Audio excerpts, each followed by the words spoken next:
Welcome to Bedtime Biographies. If you're here, you're probably winding down for the night. Maybe you're already lying down, the lights are low, and you're looking for something calm to carry you off to sleep. That's exactly what this is. Tonight, we're going to spend some time with the life of a man who lived in the 19th century. A man who moved through the world in a way that was difficult to categorize, even by the people who knew him well. His name was Richard Francis Burton. He was a soldier, a scholar, a linguist, an explorer, and a writer. He lived a long life, and he filled it with more experiences than most people could imagine. But what I find quietly interesting about him isn't the adventure. It's something else.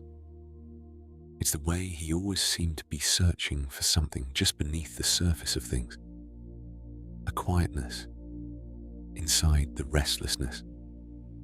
There's something about his story that I find easy to return to.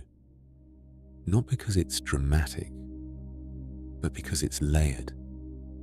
The longer you sit with it, the more there is to notice.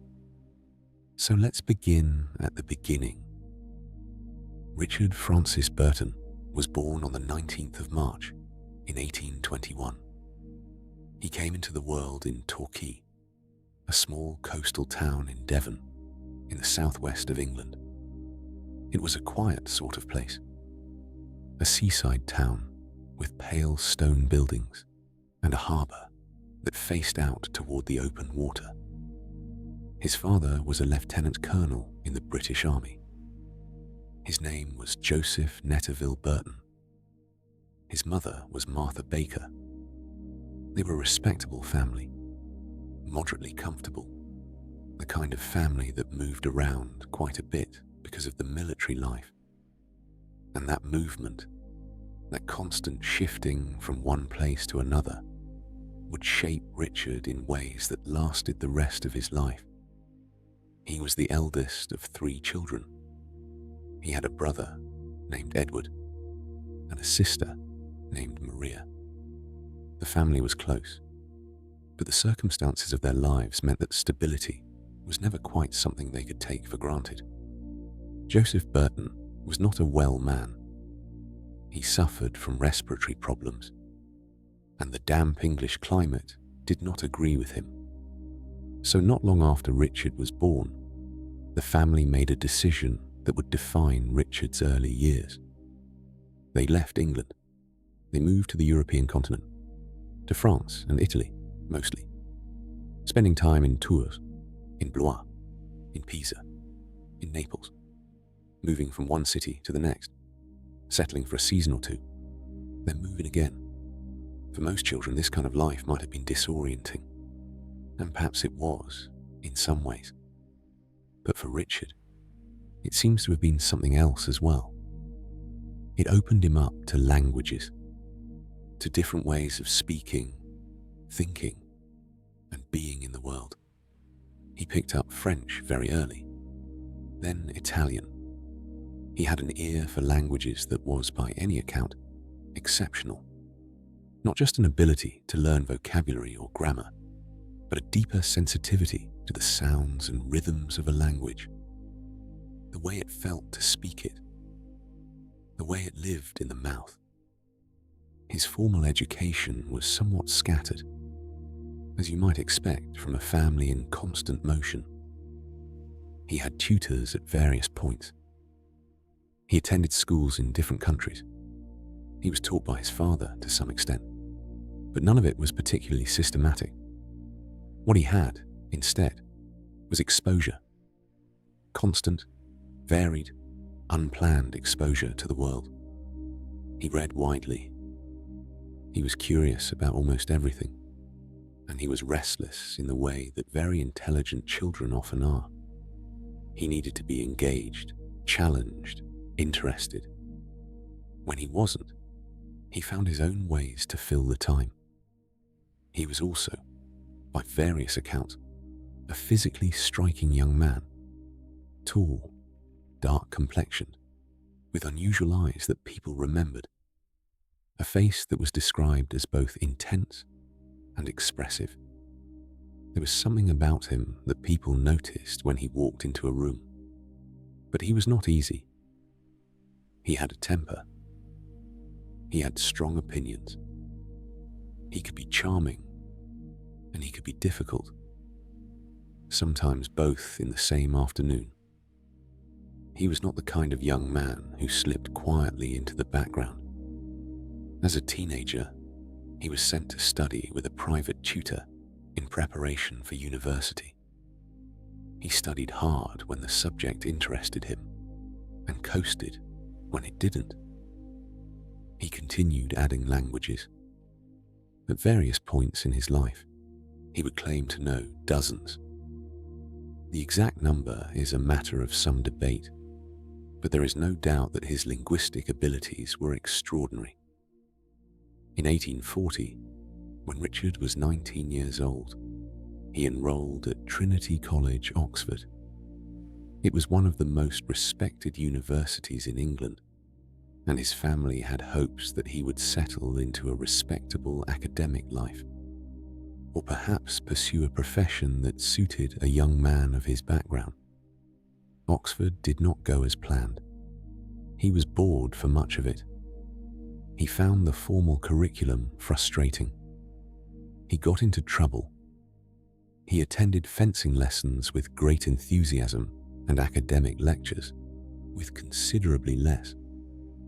He was, by his own admission later in life, not a particularly cooperative student. He also continued his language studies on his own terms. He learned Arabic while at Oxford, which was unusual. Arabic was not a common subject for English university students at the time, but Burton was drawn to it. He found the language complex and beautiful and deeply interesting. After less than 2 years at Oxford, things came to a head. He was sent down, which was the university's polite term for being expelled or asked to leave. The exact circumstances have been described in different ways over the years, but the outcome was clear enough. His Oxford career was over. It might have felt like a failure, and perhaps, in the moment, it did. But looking back at his life, it seems less like a failure and more like a redirection, because shortly after leaving Oxford, Richard Burton enlisted in the army of the British East India Company. It was 1842. He was 21 years old, and a very different chapter of his life was about to begin. The British East India Company was not quite the same as the official British Army, though the two were closely connected. The company controlled vast territories in South Asia. It had its own military forces, its own administration, its own courts and trade networks. Serving in its army meant going far from England. It meant going to India, and so Richard Burton sailed east. He arrived in Bombay, which is the city now known as Mumbai, on the western coast of India. It was a port city, a place of enormous energy and colour and noise, a place where many different cultures and languages and religions existed side by side. For Burton, it was extraordinary. He took to India in a way that surprised even him. He began learning languages almost immediately. Hindustani first, which was the common language of the region, then Gujarati, then Marathi, then Sindhi, then Persian. He didn't learn these languages in a casual way. He went deep into them. He studied their structure, their poetry, their idioms.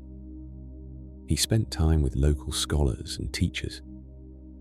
He moved through communities in ways that most British officers did not. He was stationed for much of his time in India, in the Sindh region. Sindh is in what is now southern Pakistan. It had come under British control only recently, and the administration there was still finding its shape. Burton's superiors recognized his linguistic gifts. He was put to work in an intelligence capacity. He gathered information, learned the customs of the local population, and moved through the region with a fluency that was unusual for a British officer. He also developed, during these years, a practice that would become central to his reputation. He would disguise himself. He would dress in local clothing, adopt a persona, learn the gestures and habits and ways of speaking that belonged to someone from that region, and move through the world undetected as a foreigner. He was extraordinarily good at it. He would later describe this practice as a kind of deep study, not just a performance, but a genuine attempt to inhabit another way of being, to understand it from the inside. He spent several years in India. They were formative years. He learned an enormous amount, not just about languages, but about himself, about what he was capable of, about the kind of man he was becoming. He also wrote during this time. He kept detailed notes and observations. He was always writing, always recording, always trying to make sense of what he was seeing and experiencing. By the time he returned to England for a period of leave, he'd been changed by India in ways that were difficult to articulate.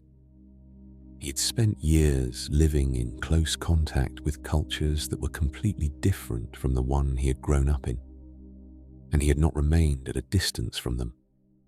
He had gone in. He had participated. That willingness to go in, to cross the boundary between observer and participant, would define his life for decades to come. He was still a young man, still restless, still searching, and the next great chapter of his life was not far away. He rested in England for a time. It was not always easy for him, being back. England felt smaller somehow, after India. The streets were familiar, but the world he had come to know was so much larger now. He had seen and heard and learned things that were difficult to share with people who had never left the country. He visited family. He wrote. He worked on organizing his notes from his years in India. He began putting together material that would eventually become several books about the region, its languages, its customs, and its people. But even as he settled into the quieter rhythms of life at home, a part of him was already looking outward again. He was the kind of man who needed a horizon. And in the early 1850s, a new one appeared. He had become interested, deeply interested, in the Arabian Peninsula, in the culture of Islam, in the Arabic language, which he'd been studying for years now. And there was one place in particular that had captured his imagination: Mecca. Mecca was and remains the holiest city in Islam. It sits in the western part of what is now Saudi Arabia. Every year, Muslim pilgrims from across the world travel there to perform the Hajj, the pilgrimage, one of the 5 pillars of the faith. At the time, it was strictly forbidden for non-Muslims to enter the city. The prohibition was serious. The consequences for someone discovered to be there without faith were understood to be severe. And yet, Burton wanted to go. He presented a proposal to the Royal Geographical Society in London. The society was one of the most respected institutions of its kind in the world. It supported exploration and geographical research. It funded expeditions. It was the kind of organization that took such proposals seriously. His plan was straightforward, in its way. He would travel to the Arabian Peninsula in disguise. He would present himself as a Muslim pilgrim. He would speak Arabic fluently enough to pass without detection. He would observe everything, record everything, and return to write about what he had seen. It was a bold plan. It was also a dangerous one. The society gave its approval. In 1853, Burton departed for Egypt. He would use Alexandria and then Cairo as his starting point. He would enter the world of the pilgrimage from there, joining the great movement of people making their way toward the holy cities. He prepared carefully. He studied his cover identity. He had lived closely enough with Islamic culture during his years in India to have a deep understanding of the faith, its practices, its prayers, its rhythms of daily life. He knew how to move through that world without drawing attention. He had done it before, in smaller ways, in Sindh and elsewhere. But this was different in scale. This was Mecca. He travelled first to Alexandria, then to Cairo. He spent time in the city, deepening his disguise, adjusting to the environment, moving through the streets and markets and mosques as someone of the region rather than someone observing it from outside. He adopted the persona of a Pashtun doctor, someone who had travelled widely, someone whose slight foreignness in manner and accent could be explained by a life spent moving between countries. It was a carefully considered choice. From Cairo, he joined a caravan of pilgrims making their way toward the Hijaz, the western region of the Arabian Peninsula, where the holy cities are located. The journey was long and slow. Caravans moved at the pace of the slowest traveller. The landscape shifted as they went. The cities gave way to desert. The air grew hotter. The nights were vast and still. Burton wrote about all of it. He recorded the people he travelled with, their stories, their prayers, the conversations around the fires at night. He recorded the landscape, the stars, the quality of the light at different times of day.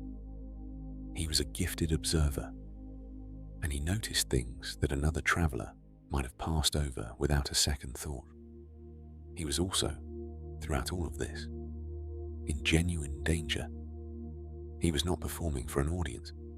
He was not protected by any diplomatic status or official recognition. If his identity had been discovered, he would have been entirely alone. But it was not discovered. He reached Medina, the second holy city, the city where the Prophet Muhammad is buried.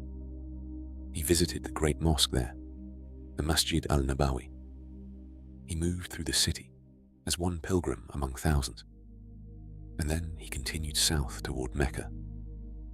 When he arrived and saw the city for the first time, and entered the Grand Mosque, and stood before the Kaaba, the ancient cubic structure at the heart of the mosque that is the focal point of Islamic prayer, something shifted in him.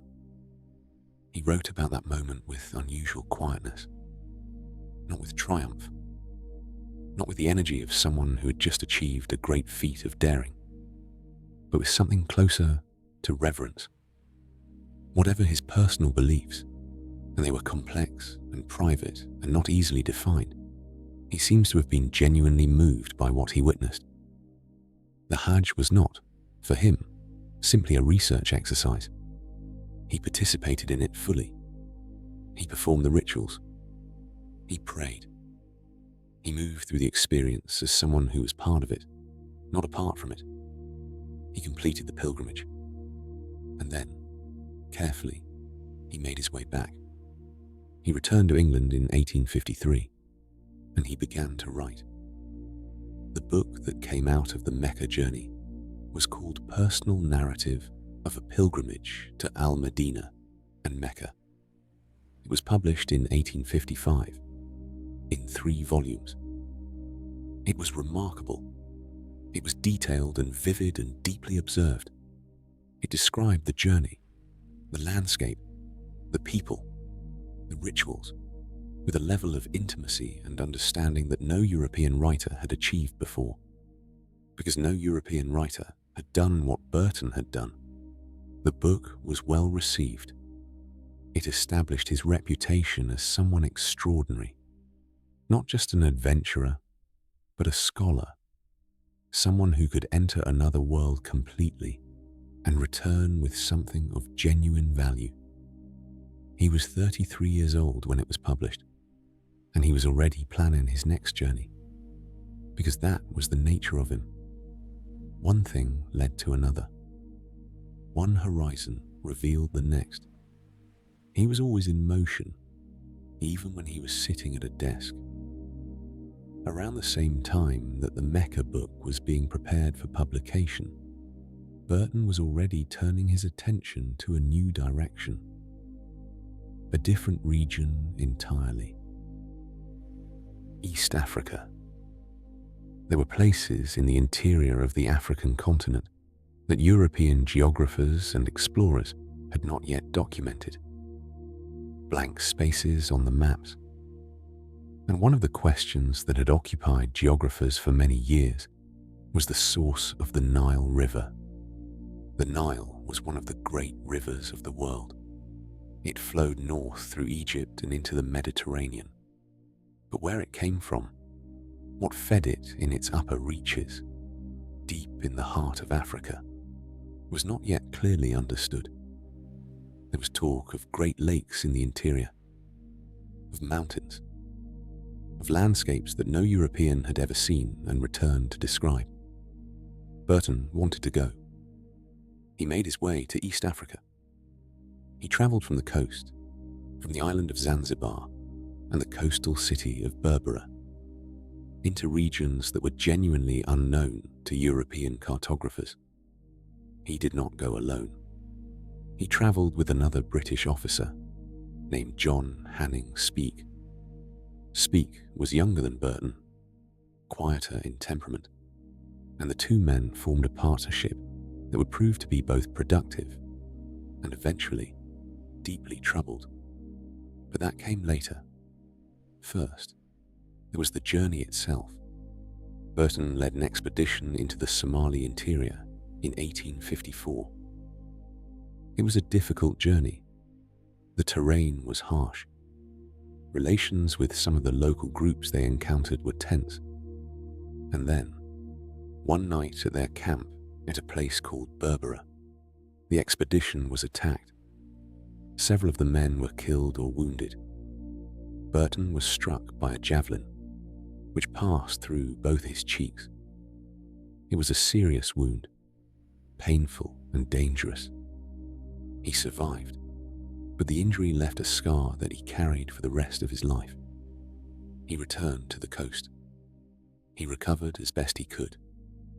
And then, because he was who he was, he began planning to go back. The Crimean War interrupted those plans for a time. In 1854, Britain became involved in the conflict being fought on the Crimean Peninsula, on the northern coast of the Black Sea. It was a war involving several major powers, and the British Army needed officers with experience. Burton went. He served in the Crimea for a period, though his time there was not particularly distinguished in a military sense. He found the bureaucracy of the campaign frustrating. He had ideas about how things could be done better, and he was not always quiet about those ideas. He was not the easiest subordinate, but he observed everything. He always observed everything. When the conflict wound down, he returned to his plans for East Africa. The question of the Great Lakes in the interior was still unanswered. The source of the Nile was still unknown, and Burton was still the man most likely to go looking for it. In 1856, he was commissioned by the Royal Geographical Society to lead an expedition into the East African interior. The goal was to investigate the reports of large lakes that had come from missionaries and traders who had ventured into the region, to map what could be mapped, to understand what could be understood. John Hanning Speke joined him again. They departed from Zanzibar in June of 1857. They travelled west from the coast, into the interior, of what is now Tanzania. The journey was extraordinarily difficult. The terrain was dense and varied. Some stretches were open grassland, others thick forest. The heat was intense. The rains, when they came, turned the paths to mud. Supplies were heavy, and the going was slow. Both men became seriously ill. This was the reality of exploration in that era. Disease was the great enemy. Malaria, dysentery, and other fevers struck European travellers with devastating regularity. Burton and Speke were both affected badly. There were stretches of the journey where one or both of them could barely travel, where they had to be carried, where the decision to continue at all was not obvious, but they continued.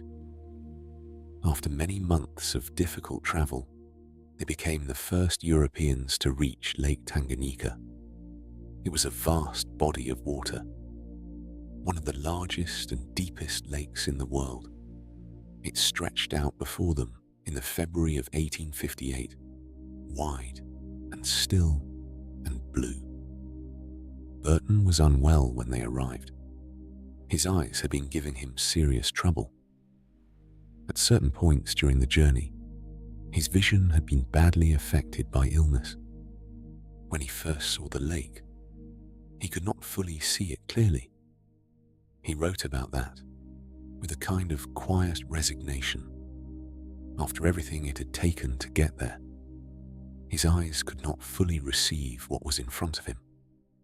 He recovered in time, and he spent weeks at the lake, observing, recording, speaking with local people, gathering information. But the question of the Nile source remained unresolved. Lake Tanganyika was remarkable, but the geography suggested it was not the origin of the great river.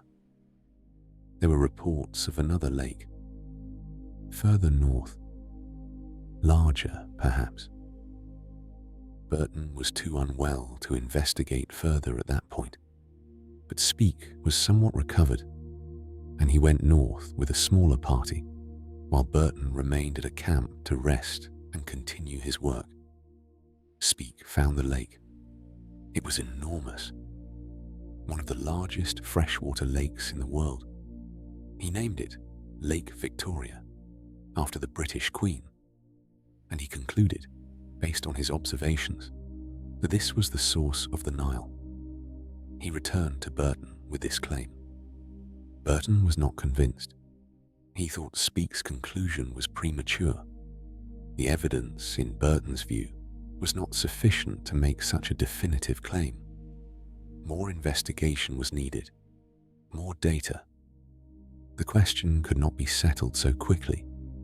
This disagreement, which began as a professional difference of opinion, would deepen over the years into something much more personal, much more painful. But for now, the two men traveled back toward the coast together. It was a long return journey. Both men were still unwell. Relations between them had become strained. The closeness that shared hardship can sometimes create had not quite formed between them.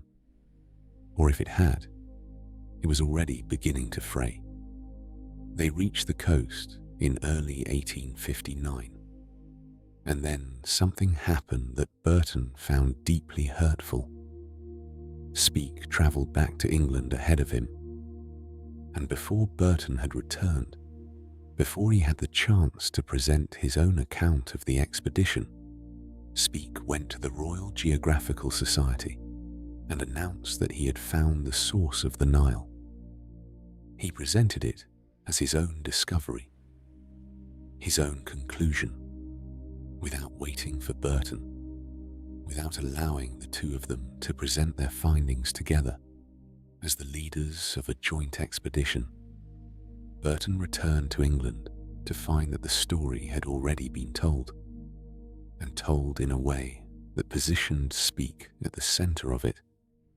He was hurt by this, and frustrated. He felt that the complexity of what they had found The genuine uncertainty that remained about the source of the Nile had been flattened into a simple claim that was not yet supported by sufficient evidence. He said so, publicly and clearly. And so began a controversy that would follow both men for years.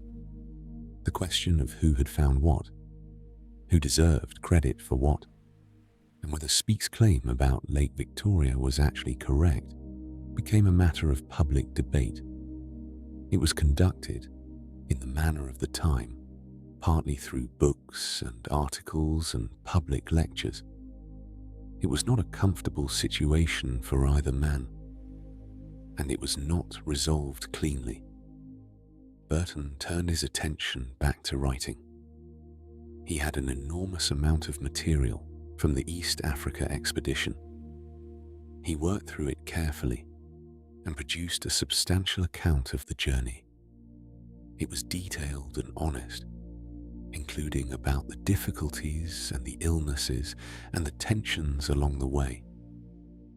He also continued his broader work as a writer and scholar, because alongside everything else, Burton was extraordinarily productive with words. He wrote constantly, books, articles, translations, notes. He was, in many ways, as gifted a writer as he was an explorer. And during this period of his life, something else happened that would matter enormously to him. He met a woman named Isabel Arundell. He had actually met her some years earlier, before the Africa expedition. They had encountered each other in the town of Boulogne, in France, when Burton was still a relatively young man. Isabel was from a respectable English Catholic family. She was intelligent, strong-willed, and deeply romantic in her sensibilities. She had been, by her own account, immediately and completely certain that Richard Burton was the man she would marry. Burton had not been quite so certain, or perhaps he had been, but had not been ready to act on it.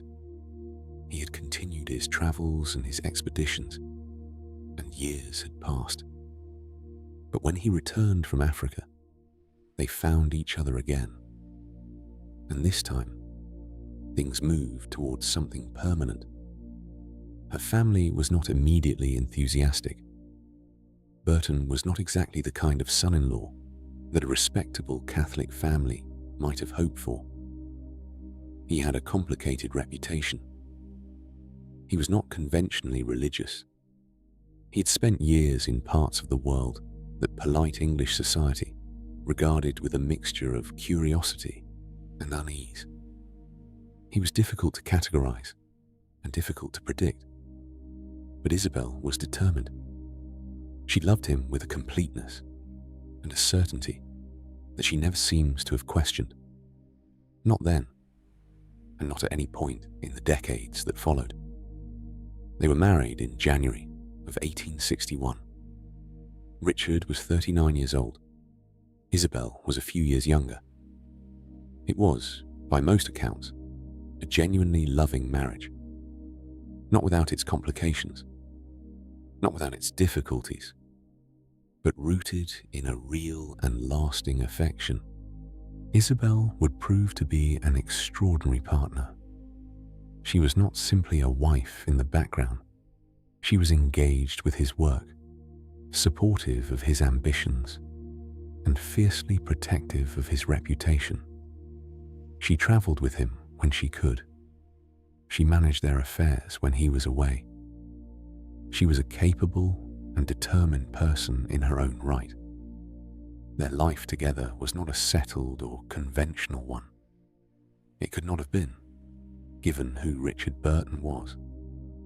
But they built something real together. Shortly after their marriage, Burton received an appointment that took them abroad again.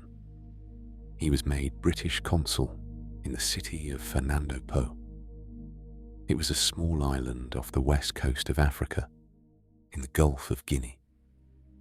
It was not a glamorous posting. Fernando Po was remote, humid, and regarded by most of the diplomatic community as something of a hardship assignment. The climate was harsh. The island was small. It was not where ambitious men hoped to be sent.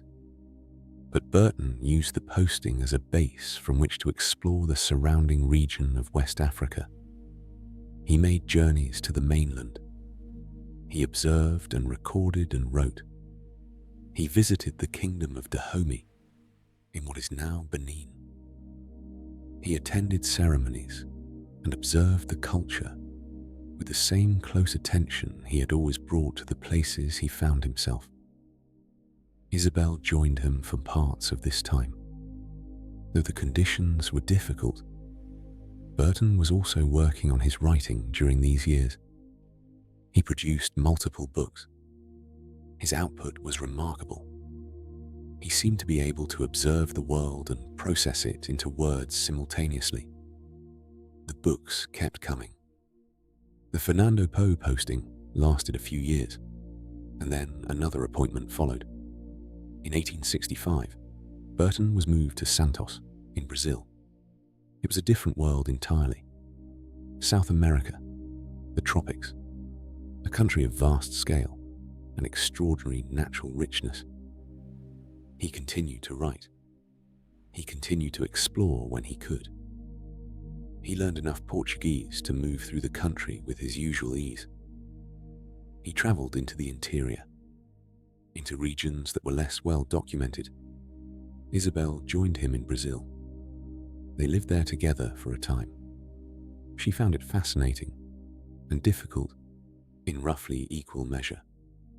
And through all of this, Burton's reputation continued to grow, not always in ways that were entirely comfortable for him or for those around him. He was a controversial figure. He had a gift for saying things that polite society would have preferred left unsaid. He was also, during this period, working on something that would become one of the most significant and controversial projects of his life. But that was still ahead of him. For now, he was in Santos, writing, observing, living the life that only he seemed capable of living. And the years were moving forward, steadily and quietly, as they always do. From Brazil, the postings continued. In 1869, Burton was appointed British consul in Damascus. It was, of all the places he'd been sent, perhaps the one that suited him most deeply. Damascus was one of the oldest cities in the world, a place of extraordinary history, layered and complex, where different faiths and cultures had existed alongside each other for centuries. He had loved the Arab world since his early studies of the language, since his time in Sindh, where he had first moved through Islamic culture with genuine immersion, since the pilgrimage to Mecca, which had changed something in him permanently. Damascus felt, in some ways, like coming home to a place he had always known but never quite lived in. Isabel came with him. She found the city beautiful and strange and endlessly interesting. She threw herself into the life of Damascus with enthusiasm. She learned to ride Arab horses. She hosted gatherings that brought together people from many different backgrounds. She was, as she always was, fully present in whatever world she found herself in.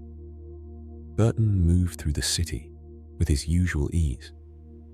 He spoke Arabic fluently. He knew the customs and the courtesies. He could sit with scholars and merchants and religious figures and converse with them in their own language, on their own terms. He made friends in Damascus, real ones, people who respected him, not as a foreign official, but as someone who had genuinely engaged with their world. He also made enemies. Burton was not a diplomat in the careful, cautious sense. He had strong opinions and he expressed them. He was not skilled at the quiet management of competing interests that successful diplomacy often requires. He was too direct, too willing to say plainly what he thought. He clashed with various factions in the region. He upset certain influential people. He made decisions that his superiors in London found difficult to support. And after a little over 2 years in Damascus, he was recalled. The appointment was terminated. He was not given a great deal of explanation. It was handled in the way that such things were sometimes handled in that era, quietly and without much ceremony. He was deeply disappointed. Damascus had been the posting he had wanted more than almost any other, and it had been taken from him before he felt he had truly finished what he wanted to do there. Isabel was also upset. She had come to love the city in her own way. They returned to England for a time. Burton dealt with the disappointment by doing what he always did. He wrote. He worked. He turned his attention to the next thing. And the next posting, when it came, was Trieste. Trieste was a port city on the Adriatic coast. At the time, it was part of the Austro-Hungarian Empire. It is now in northeastern Italy. It was a cosmopolitan city with a mixture of cultures and languages, which Burton always appreciated. But it was also, by the standards of the postings he had hoped for, a quiet one. A backwater, some might have said, though Burton would not have used that word publicly. He and Isabel settled into life in Trieste. They found an apartment. They established their routines. Isabel made the place comfortable and ordered, and as much like a home as anywhere they had lived. And Burton wrote. He wrote with extraordinary discipline and productivity.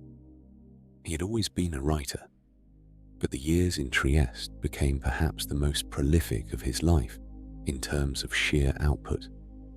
He worked on translations. This was where some of his most significant and lasting literary work was done. He had a gift for translation that matched his gift for languages. He did not simply convert words from one language to another. He tried to carry across the spirit of the original, the texture of it, the feeling of how it lived in its own language. One of the great projects of his later years was a translation of the Arabian Nights, the collection of stories known in Arabic as Alf Layla wa Layla, 1,000 Nights and a Night. These were ancient stories, tales within tales, stories of merchants and kings and spirits and travellers and lovers. They had been told and retold across centuries and across many cultures. There had been earlier English translations, but they had softened the material considerably. They had made it gentler, more acceptable to Victorian readers. Burton did not soften it. His translation was complete and unvarnished. He rendered the stories in full, including the parts that earlier translators had omitted or altered. He added extensive notes and commentary that drew on his years of direct experience with Arab culture and Islamic scholarship. It was a massive undertaking. The finished work ran to many volumes, and it was controversial. Victorian England had strong feelings about what was appropriate to publish and what was not. Burton's translation pushed well beyond what polite society considered acceptable. It was explicit in places. It was frank about aspects of human experience that most published works of the era carefully avoided. He published it through a private subscription arrangement, which allowed him to reach an audience while avoiding some of the more direct forms of censorship that public publication might have brought. The response was divided, as he had known it would be. Some readers were scandalized. Others were deeply impressed. Scholars recognized the translation as a work of genuine importance, a serious engagement with a major body of literature that had never before been rendered into English with such completeness and such fidelity to the original. It made him money, which was useful. The Burtons were not always financially comfortable, and the success of the Arabian Nights translation eased some of those pressures.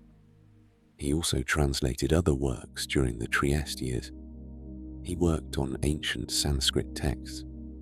He produced an English version of the Kama Sutra, the ancient Indian text on human relationships and desire. Again, he did not sanitize it. Again, the publication was handled carefully to avoid the most direct legal risks. These translations were part of a lifelong project that Burton had always been engaged in, even if he had not always described it in those terms. He believed that understanding a culture meant engaging with all of it, not just the parts that were comfortable or easy to absorb, not just the monuments and the landscapes and the polite customs, but the full human reality of how people lived and loved and thought and believed. He had always been drawn to what lay beneath the surface, and his translations were, in a sense, an extension of the same impulse that had led him to disguise himself as a pilgrim and walk into Mecca, the desire to get close, to understand from the inside. The years in Trieste passed steadily. Burton and Isabel had settled into a rhythm that suited them, even if it was quieter than either might have once imagined for themselves. They had a social life. They had friends in the city. Burton was not entirely cut off from the wider world. He corresponded with scholars and geographers and writers. He maintained connections with the Royal Geographical Society and with various intellectual circles in London. He also continued to travel when he could. He made journeys to various parts of Europe and beyond. He was never entirely still. His health, however, was beginning to show the effects of a life lived so intensely in so many difficult environments. He had been seriously ill multiple times. The years in India, in Africa, in various harsh climates, had taken a toll. He dealt with gout, which was painful and persistent. He had other health difficulties that accumulated over time. He was not old, in the sense that we might think of it now, but he had lived a life that had asked a great deal of his body, and his body was beginning to reflect that. Isabel watched over him carefully. She managed his health as best she could, in the way that she managed everything around him, with attention and dedication and a refusal to give up on anything before she absolutely had to. She was also, during these years, working on her own writing. Isabel Burton was not simply the wife of a famous man. She was a writer and thinker in her own right. She wrote about their travels and their experiences. She had a clear and lively voice on the page. Their partnership in Trieste had a quality of shared purpose that was, in its quiet way, rather beautiful. The great controversy of Burton's career, the dispute with Speke over the source of the Nile, had reached its own strange and sad ending years earlier. In 1864, there had been plans for a public debate between the two men, a formal confrontation of their competing claims to be held before an audience of geographers and scientists. The day before the debate was scheduled to take place, John Hanning Speke died. He was shot while out hunting. He died from a gunshot wound while out shooting, in what was generally treated as an accident. He was 37 years old. Burton was deeply shaken by the news. Whatever the difficulties between them, whatever the professional bitterness and the personal hurt, Speke had been his companion on a journey that very few other people could truly understand. They had shared something extraordinary together. They had been ill together, afraid together, pushed to their limits together. And now he was gone. Burton never spoke about Speke in a simple or comfortable way after that. The relationship was too complicated for simple feelings. The question of the Nile source was explored further by later expeditions, and Speke's central claim was later broadly vindicated. Burton accepted this. He was not a man who found it easy to be wrong, but he was honest enough to accept what the evidence showed. And he moved forward, as he always moved forward, into the next piece of work, the next translation, the next journey. The Trieste years continued, quietly and with purpose. And Burton, now in his 60s, kept writing. The 1880s settled around him like a slower season. He was not the young man who had ridden into Sindh with an ear tuned to every new sound. He was not the pilgrim who had walked into Mecca with a heart full of careful attention. He was older now. The body moved differently. The world required more patience than it once had, but the mind was still alive. He continued to write in Trieste.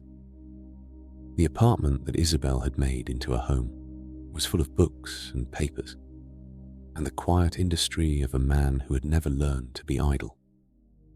There were manuscripts in progress. There were translations at various stages of completion. There were letters going out and coming in from scholars and publishers and old friends scattered across the world. He was, in his way, still very much at the center of things. Even from a quiet port city on the Adriatic, he worked on more translations during these years. He returned to Arabic poetry. He engaged with texts that had occupied him for decades, revisiting them with the deeper understanding that came from a lifetime of study.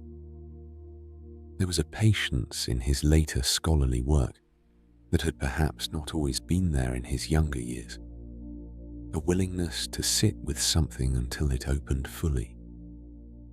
He also worked on Persian and Arabic texts, including material that had interested him for years.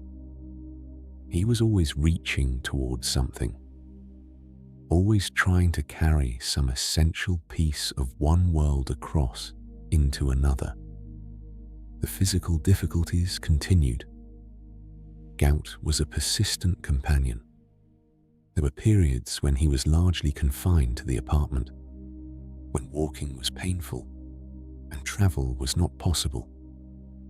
Isabel managed these periods with the calm efficiency that she brought to everything. She made sure he had what he needed. She kept the household running. She protected his time and his energy. She was also increasingly aware, in the way that people close to someone often become aware before the person themselves fully acknowledges it, that his health was in a longer decline.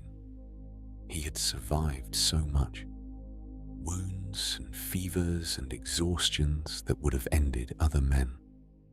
He had pushed his body through conditions that most people never encountered and could barely imagine. And somehow, he had always come through. But the accumulation was real. There were good days. Days when he was energetic and engaged, when the conversation at their table was lively and the work was going well. And he seemed very much himself. Isabel treasured those days. And there were harder ones. He received recognition during these years, which meant something to him, though he was not a man who sought it openly. In 1886, he was given a knighthood. He became Sir Richard Burton. It was an acknowledgement, long in coming, of a life of extraordinary achievement and service. Isabel was deeply pleased by this. She had always believed, without reservation, that he deserved more recognition than he had received. She had fought for his reputation more than once over the years. She had defended him when others criticized him and championed his work when others dismissed it. The knighthood felt to her like a partial correction of a long injustice. Burton received it with characteristic complexity. He was glad of it in his way. But he was also, at this point in his life, somewhat beyond the need for external validation. He had always done what he believed was worth doing. He had written what he believed was worth writing. He had gone where he believed it was worth going.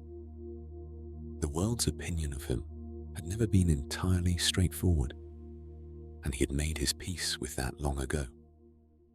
He continued working. The Arabian Nights translation remained the work that attracted the most attention. New readers found it. Scholars continued to engage with it. The volumes were discussed and debated in the way that serious literary work sometimes is, long after its initial publication.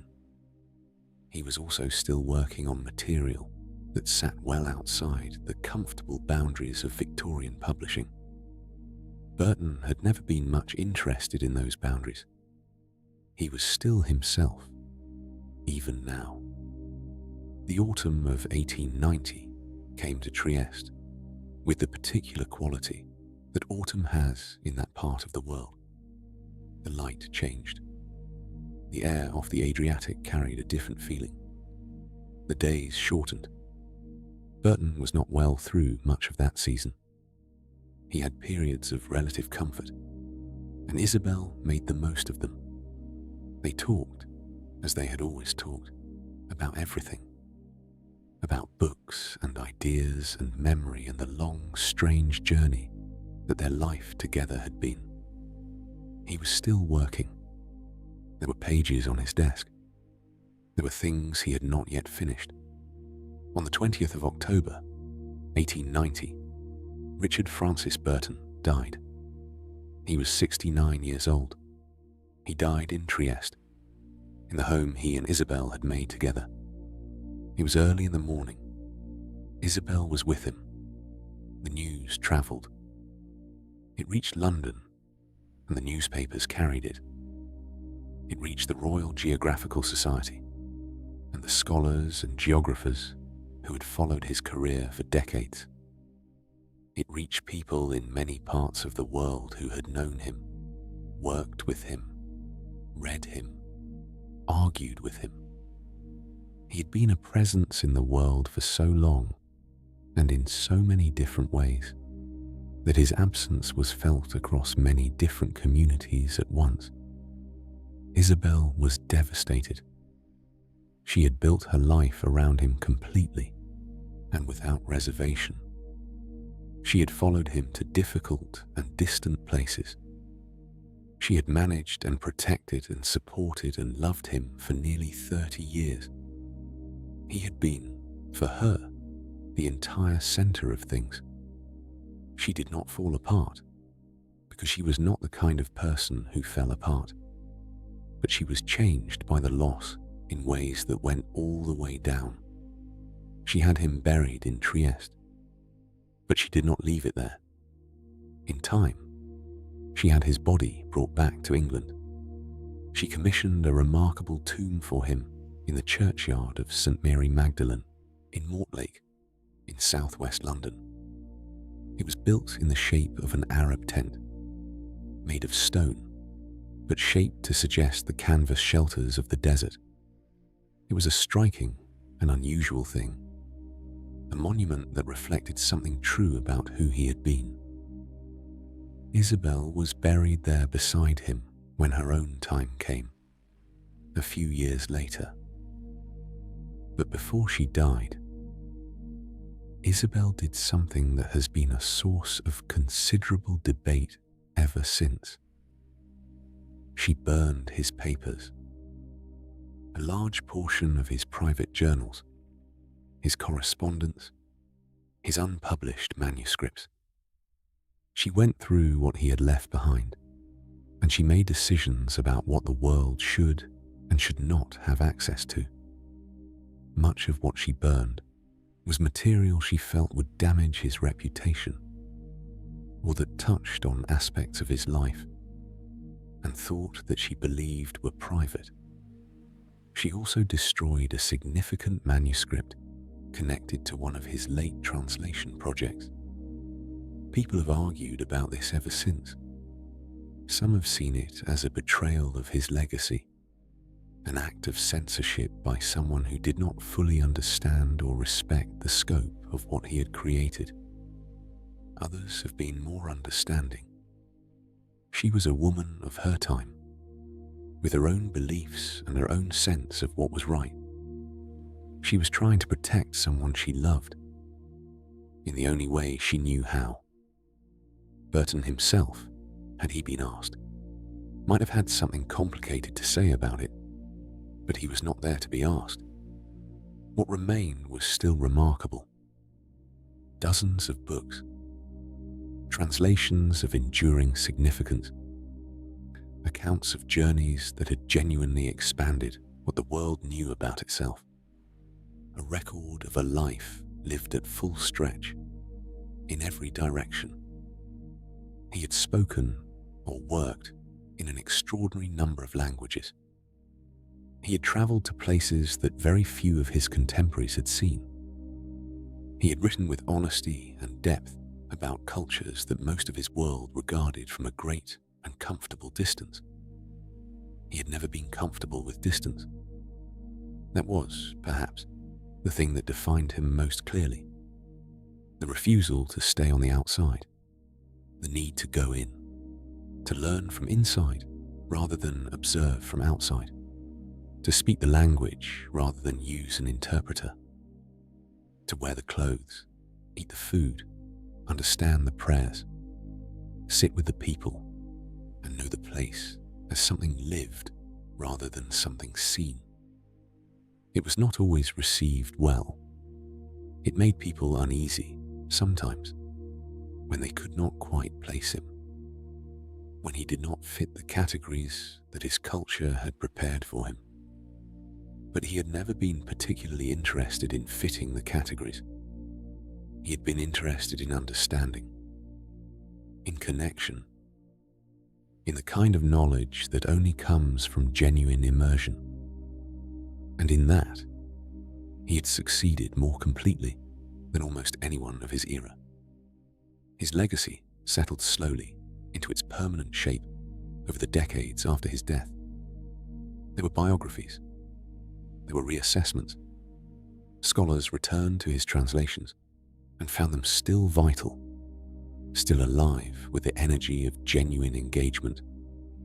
The Arab tent tomb in Mortlake became a place that people visited, not in great numbers, but steadily. People who had read him and wanted to stand for a moment in the presence of something that connected to that life. It is still there, and his books are still there too, still available, still being read by people who find in them something that other writers of that era did not quite manage to provide. A sense of genuine presence, a feeling of someone who was actually there, actually paying attention, actually trying to understand. That quality does not age. So tonight, as you settle towards sleep, perhaps there is something quietly comforting in the thought of a life so fully lived. Not perfect, not simple, not always easy for the people around him or for himself, but full of curiosity and movement and language and encounter, full of the steady accumulation of understanding that comes from never being willing to stay only on the surface of things. Richard Burton moved through the world with his eyes open and his mind reaching. And even now, long after the tent tomb has stood through many seasons of rain and sun, that reaching continues in the pages he left behind. Let that be enough to carry you gently into sleep. You've spent this time well. Good night.